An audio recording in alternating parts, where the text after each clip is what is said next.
Halo netizen pecinta keadilan. Ya, publik tentu berharap dengan adanya ketua KPK yang barusan diangkat oleh Presiden itu dapat melakukan terobosan di dalam internal KPK sendiri. Terobosan di sini adalah sesuatu yang bersifat kebaruan, baik itu dalam segi penindakan maupun dalam segi cara berpikir supaya tidak mengulangi pernyataan yang konyol yang disampaikan oleh Alexander Marwata berikut ini. Kita mundur ke belakang, kita mulai dengan perkara Ibu Lili Pintauli. Itu juga ada kasus dugaan gratifikasi. Itu sudah lewat. Sekarang kita maju saat ini juga ada dugaan pembocoran dokumen oleh Pak Johanis Tanak. Itu juga disidangkan di Dewas. Ada pendapat yang menyatakan bahwa itu juga terbukti. Dan sekarang Ketua KPK pertama dalam sejarah Indonesia sejak KPK berdiri 2023, pimpinan KPK menjadi tersangka korupsi.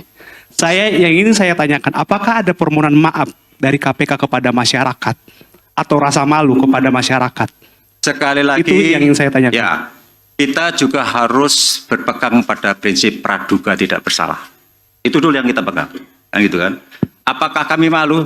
Saya pribadi tidak.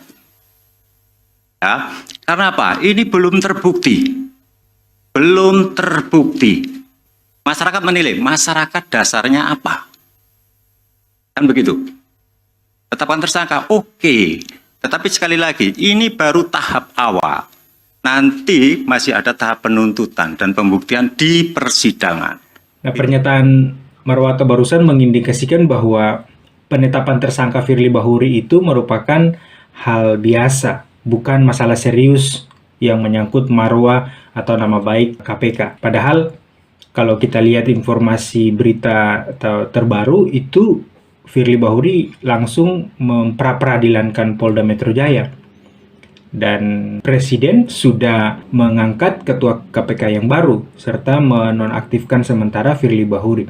Nah, ini menunjukkan bahwa permasalahan Firly Bahuri merupakan permasalahan yang serius, dapat berakibat buruk bagi nama baik atau marwah KPK itu sendiri dan bisa menjadi presiden buruk bagi penegakan hukum di Indonesia. Nah, oleh sebab itu, Ketua KPK yang baru harus mampu untuk mengembalikan kepercayaan publik dengan melakukan terobosan-terobosan baru, serta tidak menyepelekan penilaian publik terhadap proses penanganan tindak pidana korupsi.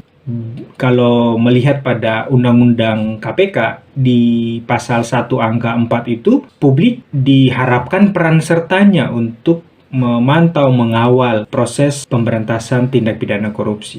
Nah, ini berbeda dengan apa yang disampaikan oleh Alexander Marwata dalam video tadi. Sehingga Ketua KPK yang baru ini perlu juga melakukan terobosan berupa mengevaluasi cara berpikir hukum dari para pejabat di dalamnya, termasuk Alexander Marwata, supaya jangan terkesan membela Firly Bahuri.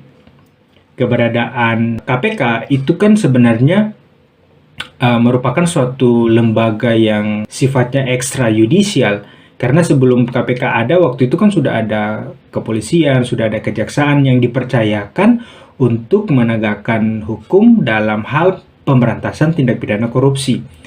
Sehingga keberadaan lembaga ini harus benar-benar bersih, harus benar-benar konsisten, taat pada hukum, taat pada etika, tidak boleh cacat sedikit pun. Lah, kalau misalnya dengan ada kasus seperti ini kan ya sangat mencoreng, apalagi diketahui ini bukan kasus pertama yang menimpa Firly. Sudah berulang kali dia dianggap melakukan pelanggaran kode etik, bahkan terindikasi melakukan tindak pidana.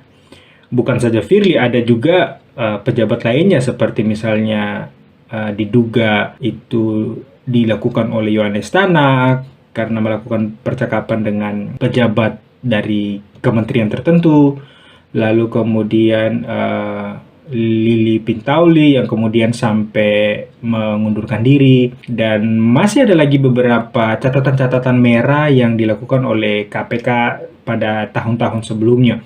Sehingga sekali lagi publik berharap ada harapan baru dari Ketua KPK yang baru ini.